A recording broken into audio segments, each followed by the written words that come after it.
All right, we're learning more about what President-elect Donald Trump's second term in office might look like and who will be part of his team. Campaign manager Susie Wiles became the first appointee announced last night. She will serve as Trump's White House chief of staff, becoming the first woman to hold the role. And for more on this, I want to bring in CBS News campaign reporter Olivia Rinaldi. So, Olivia, Wiles is a pretty known entity in Washington. What can you tell us about her and how influential her new role is? Yeah, good morning, Tom. Good to be with you. It was breaking news here out of Palm Beach last night when Susie Wiles was tapped to be who was once Trump's campaign manager, I should say, is now going to be his chief of staff. And Wiles is known as being a quiet, methodical presence on the campaign. I should also know she's the only campaign manager that has ever lasted an entire cycle with Donald Trump. His campaign managers in 16 and 20 got fired about halfway through. Susie lasted the entire time, and she's beloved by people on the campaign. Yesterday, when I was speaking with aides and advisors, there's not a single person who didn't have amazing things to say about Susie. However, she will be going to Washington, which is different than running a campaign. And it's actually her first job in Washington. She's a known entity among Florida politics, but it's her first time going to Washington, D.C., really having to make a mark there, learn the ins and outs of government. So we'll be watching closely over the coming days after this selection who Donald Trump could pick to fill out the rest of his cabinet. We are learning more about what President-elect Donald Trump's cabinet will look like this morning. At least two major spots have already been filled, with the big one announced this morning. CBS News senior White House correspondent Weijia Jiang is live for us this morning in West Palm Beach. Weijia, good to see you. All right, so we can now confirm Trump's pick for both border czar and the U.S. ambassador to the United Nations. What more can you tell us? That's right, Vlad. For border czar, we know that Trump has chosen Tom Homan, who worked with him in the first administration as the acting director of ICE. And then for the ambassador to the United Nations, Congresswoman Elise Stefanik of New York. And one thing that both of these people have in common, Vlad, is their loyalty to the president-elect over the years. They have been staunch Trumpers. They have been able to not only share the same view as Trump, but in both of these cases, be very vocal about it. If you look at clips, whether it's, on the House floor for the Congresswoman, whether it's testifying before the Senate for Tom Homan or during TV interviews, they are very able to speak the Trump language, meaning they are very brash, they are very to the point, and they don't try to dance around things that might be viewed as offensive, especially when it comes to the issue of immigration for Tom Homan. And so he really views this as a black and white issue, Vlad. Our colleague Cecilia Vega recently asked him in an interview whether there is any good way to deport a family, any humane way to do that. And he said, yeah, you deport the entire family. And so he views it as very black and white in the sense that either you are here legally or you are not. But he has also said, Vlad, that this isn't going to be a sweeping roundup of everybody who is here and undocumented. He says it will be very precise at first and going after people who are here illegally and also could be committing crimes. And, he says they have a list of people that they want to round up first, Vlad. All right, switching gears, we have some breaking news out of Mar-a-Lago. President-elect Donald Trump expected to name Stephen Miller as White House Deputy Chief of Staff. Miller will join the appointment of other key roles announced over the weekend, including former acting ICE Director Tom Homan, who will serve as the administration's border czar. New York Republican Congresswoman Elise Stefanik is taking on the role of UN ambassador, and Susie Wiles as Chief of Staff, the first woman to serve in that role. CBS News senior White House correspondent Weijia Jiang is in West Palm Beach, Florida for us, where the president-elect is huddling right now, Weijia, with his transition team. Let's start with Stephen Miller. What can you tell us about this possible appointment? Liz, it's great to be with you. Well, I think this is an indication of where the second Trump administration is heading in terms of who will be making the calls and fulfilling the president's agenda. And so you're right, Stephen Miller is expected to be the White House Deputy Chief of Staff of Policy. And remember, during the first administration, he served as a senior advisor to the president and director of speech writing, and he was known as a controversial figure in large part because of his hardline immigration stances. He played a huge role in Trump's zero tolerance policy, which ended up separating families at the border, and also in Trump's Muslim ban. And so it's no surprise, Liz, that he is going to take on this role as Trump gears up to implement what he calls the biggest mass deportation in this country's history. And so Stephen Miller is a Trump loyalist, and so are all the other names that you mentioned. So I think that really tells us that Trump is putting a premium on loyalty, which is nothing new. But the difference is that he is handpicking people who will help him carry out his agenda and really cutting away the possibility of anyone trying to steer him in a different direction, Liz. Yeah, he's vowing to keep his promises that he made during the campaign, Ouija. We're continuing to follow Donald Trump's second term in the White House as he begins to fill out top positions in his administration. As we mentioned, the president-elect has selected who he wants to lead the Environmental Protection Agency. Trump announced Monday he will nominate former Republican Congressman Lee Zeldin of New York. Here's what Zeldin said about his priorities in an interview shortly after the announcement was made public. So day one and the first 100 days, we have the opportunity to roll back regulations. There are regulations that the left wing of this country have been advocating through regulatory power that ends up causing businesses to go in the wrong direction. For more, let's bring in national environmental correspondent David Schechter. David, so good to have you here in New York. I want to go ahead and pull up Lee Zeldin's tweet announcing that he was honored for this appointment. If we could pull that up so I could read a little bit. So he says, we're going to restore U.S. energy dominance, revitalize our auto industry to bring back American jobs, and make the U.S. the global leader of AI. We'll do so while protecting access to clean air and water. Rolling back regulations, boosting energy and auto production, but also protecting clean air and water. Are those opposing ideas, or can they do it all? I think the answer is potentially they're not opposing, but I think in reality you have to look at what President Trump is trying to accomplish with the EPA.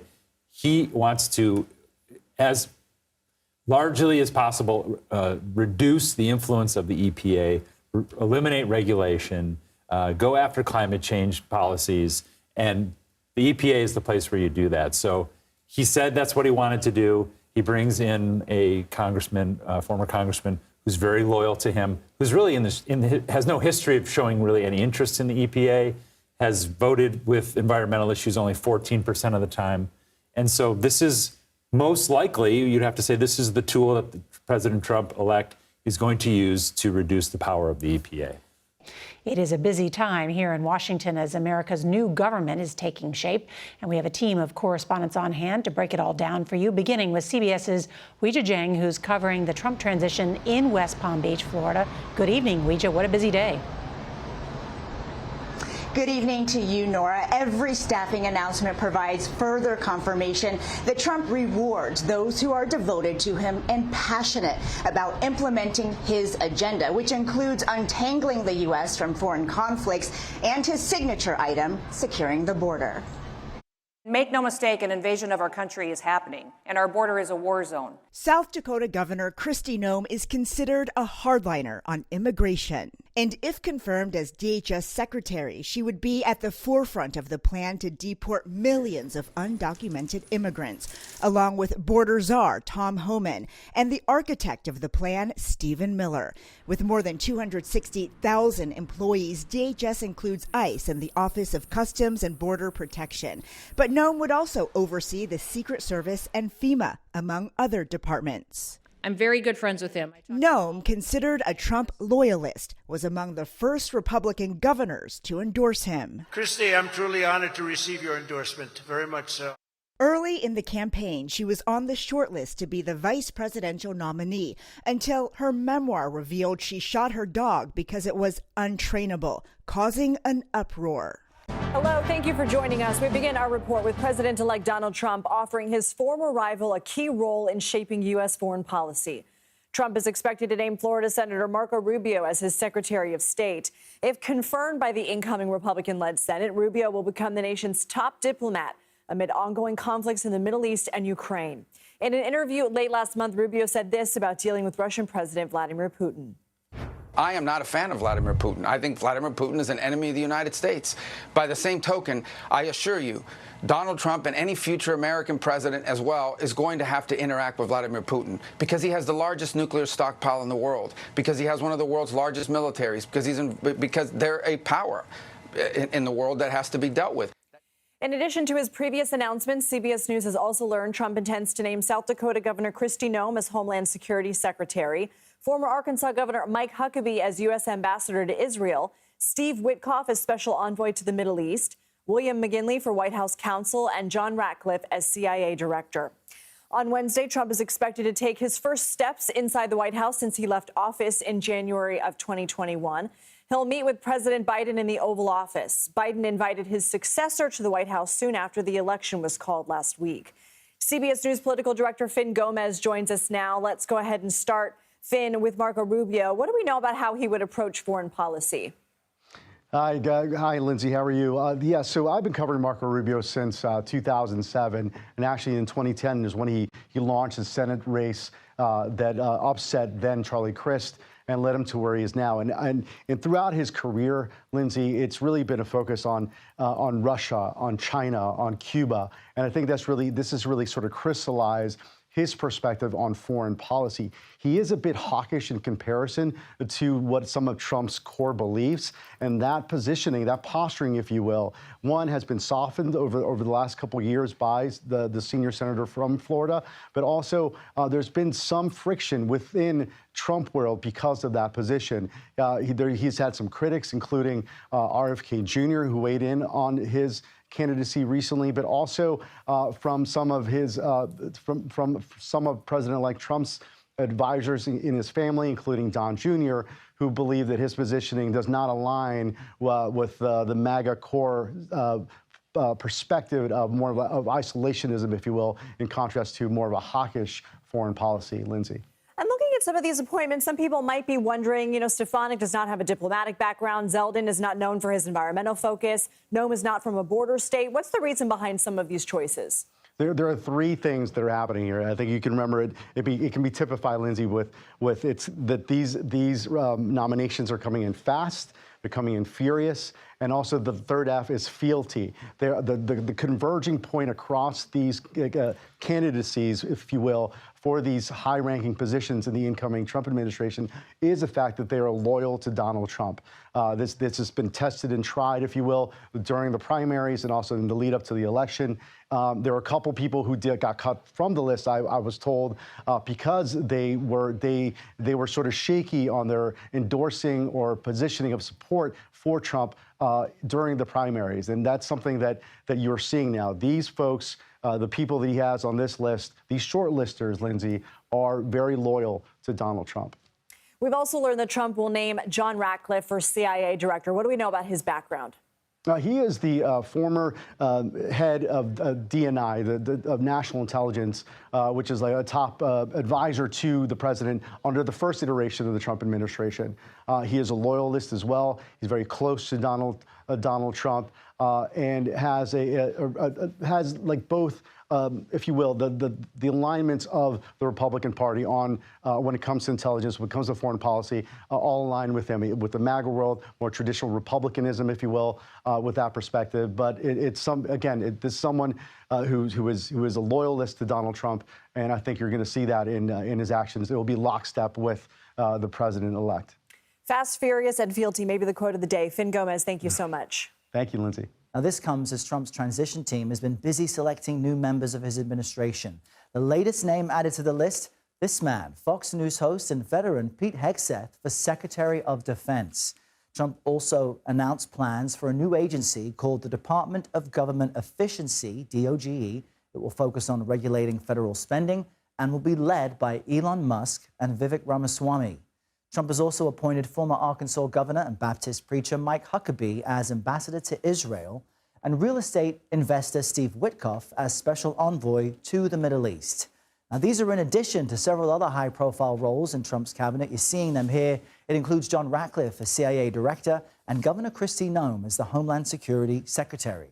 For more on all of this, let's bring in CBS News political director Finn Gomez, joining us from our Washington bureau this morning.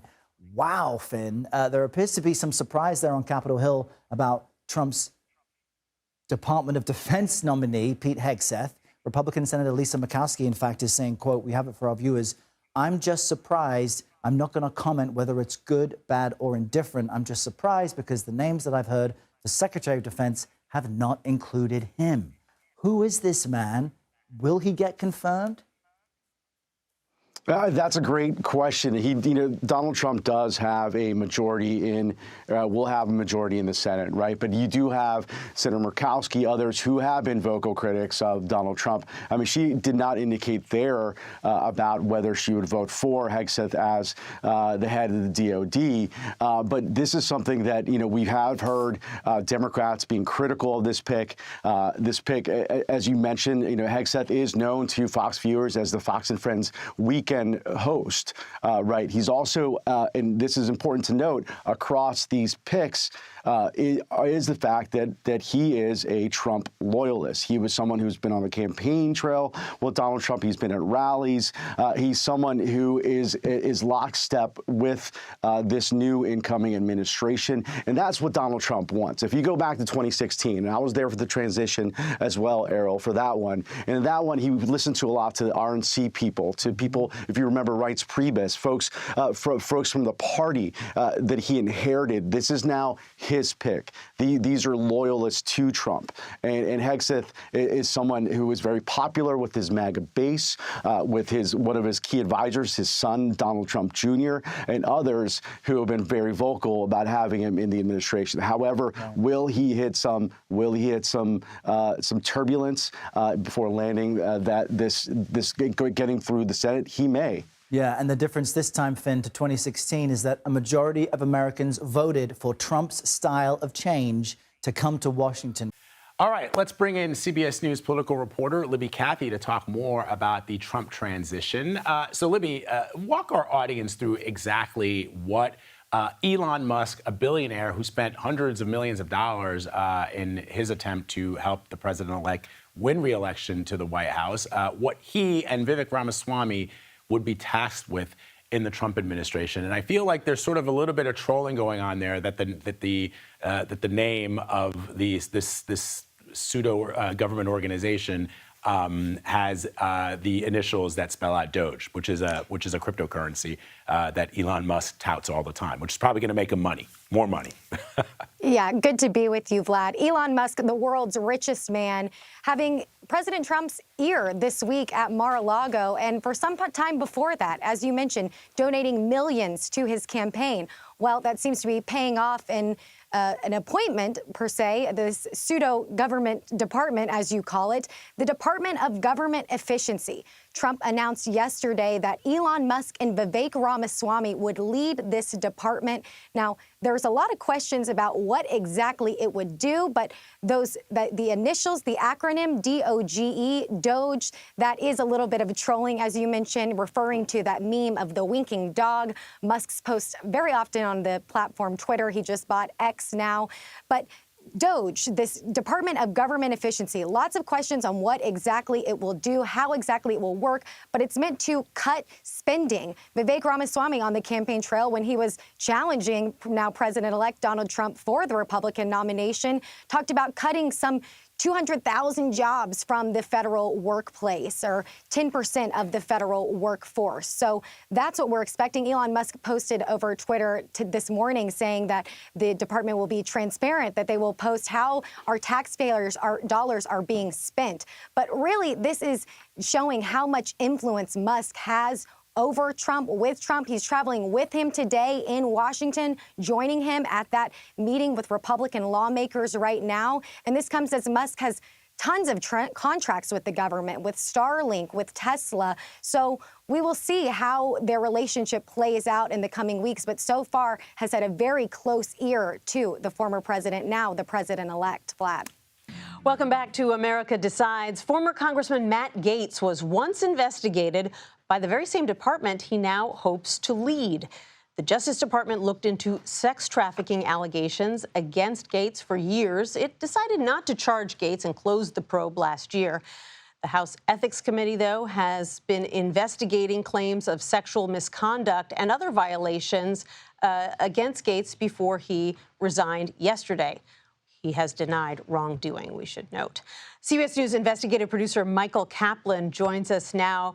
Michael, you have been investigating these investigations for years. What do we know about what could be in this House ethics report, and will it ever see the light of day? Well, Nancy, we know it could be quite damaging. In June, the committee underlined some of the allegations it was reviewing, including sexual misconduct, illicit drug use, financial impropriety. And it's really those sexual misconduct claims that could prove to be the most explosive.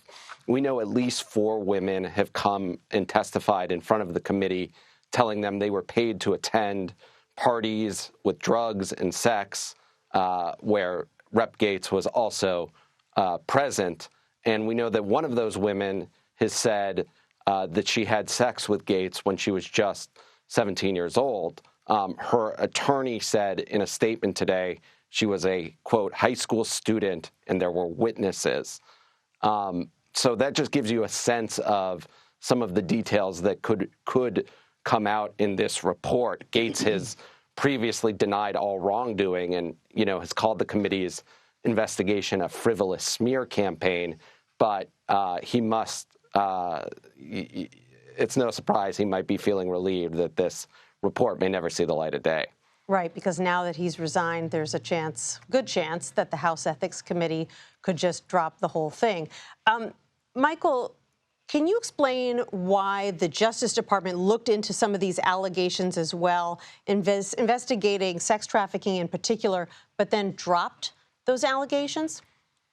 Yeah, well, DOJ had investigated Gaetz as part of a larger sex trafficking probe that they opened back in 2019. And this was when President Trump was still president. In fact, as we've since learned, Gaetz had asked Trump for a blanket pardon ahead of Trump leaving office because this investigation was coming down the pike.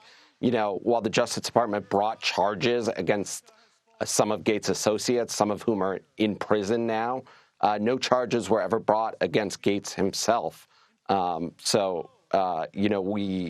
This was going to be a document where some of those details in the investigation, in the DOJ investigation, were ultimately laid out in some sort of official document. There are some senators who say they deserve to see whatever is in this Ethics Committee report. Obviously, the public has an interest in knowing about the allegations against this person who could be the nation's top law enforcement official. How does it work with the Ethics Committee when someone who they are investigating ends up resigning from Congress or leaving in some other way, as we just saw Gaetz do yesterday when he said now that he has been picked to be AG, he's resigning from Congress? Well, previously they've shut down their investigation because the member is no longer in Congress.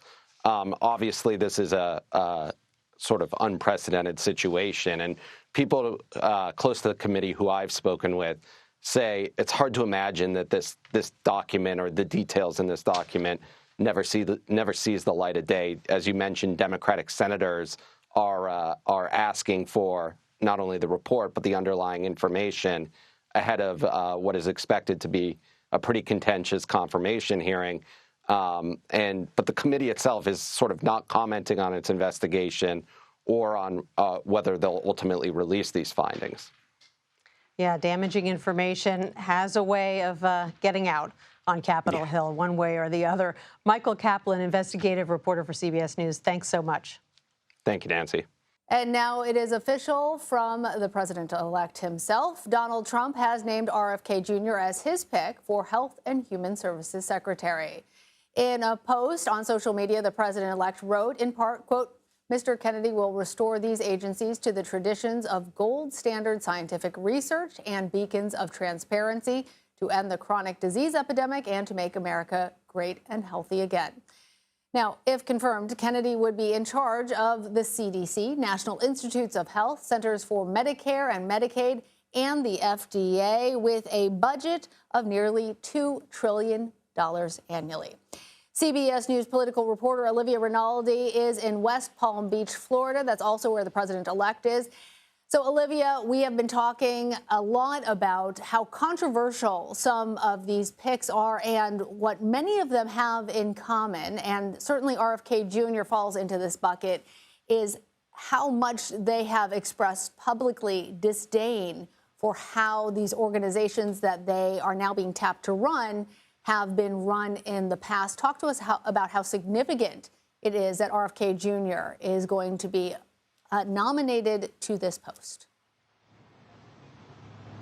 Well, as you mentioned, the former president now making it official, and you can see some of those undertones of that distrust, even in his announcement, talking about the chronic disease epidemic and saying that HHS will play a big role in helping ensure that everyone will be protected from harmful chemicals, pollutants, pesticides, pharmaceutical products, and food additives. And really the central point of this that we were getting at earlier was that Trump is now appointing people to these crucial cabinet roles that are distrustful of the agencies themselves, including Matt Gaetz leading the Attorney General, leading the DOJ, including the DOD as well for Pete Hegseth. So all of this very interesting to see this happening time and time again with these picks that he's choosing.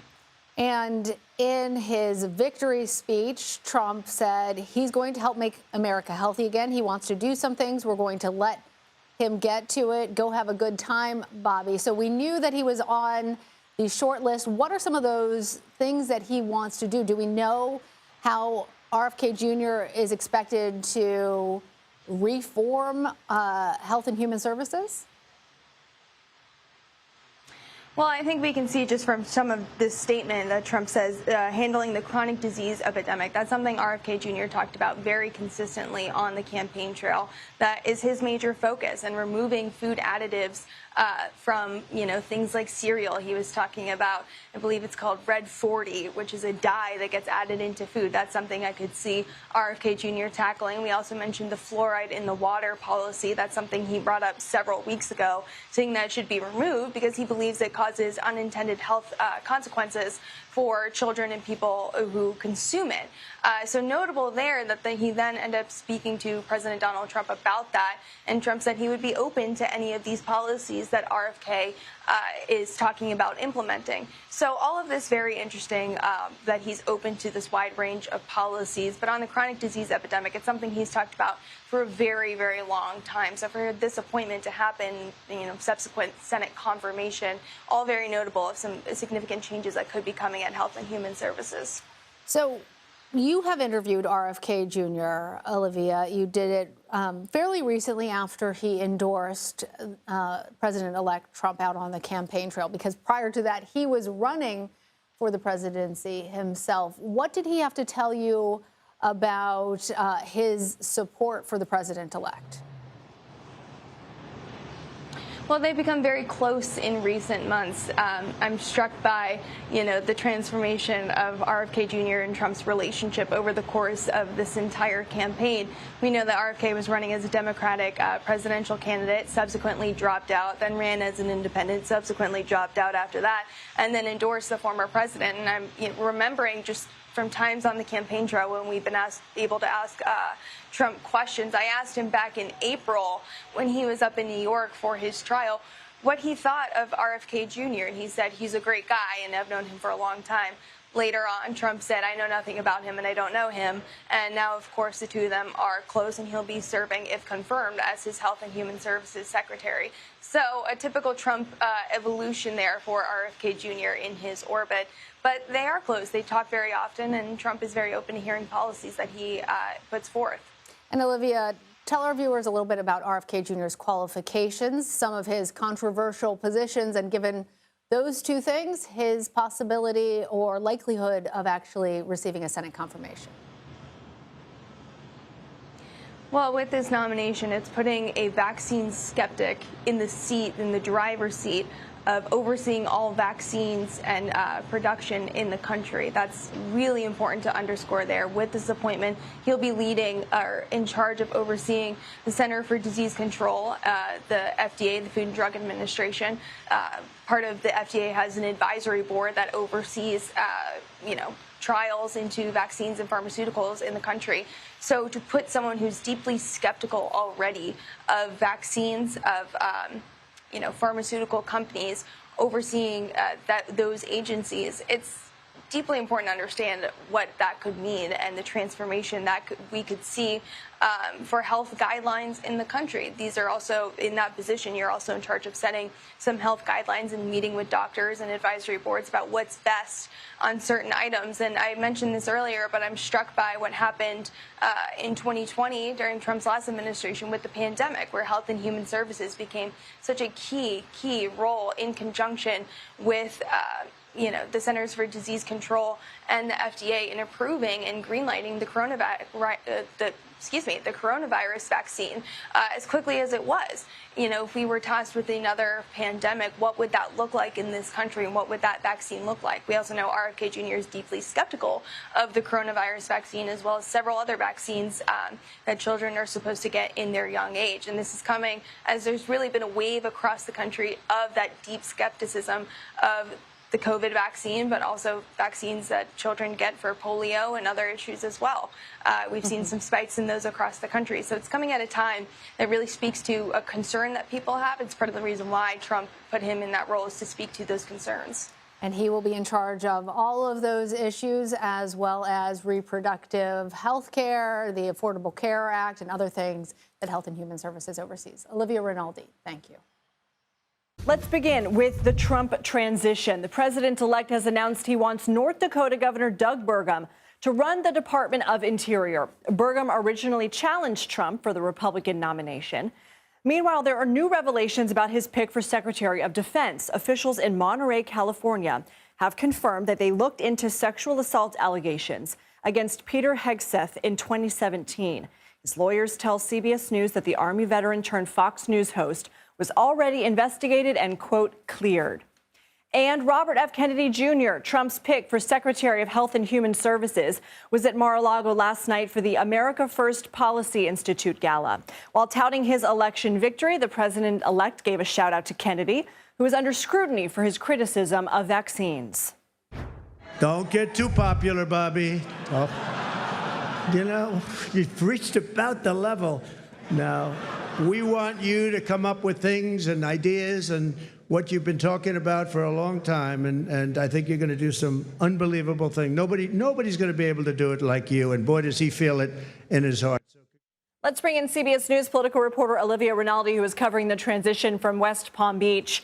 Olivia, sort of interesting comment there. We know that Trump doesn't like anyone overshadowing his spotlight, but let's go ahead and start with Governor Burgum. He's been a staunch ally in recent months. What can you tell us about him, and how are Republican lawmakers reacting to his selection?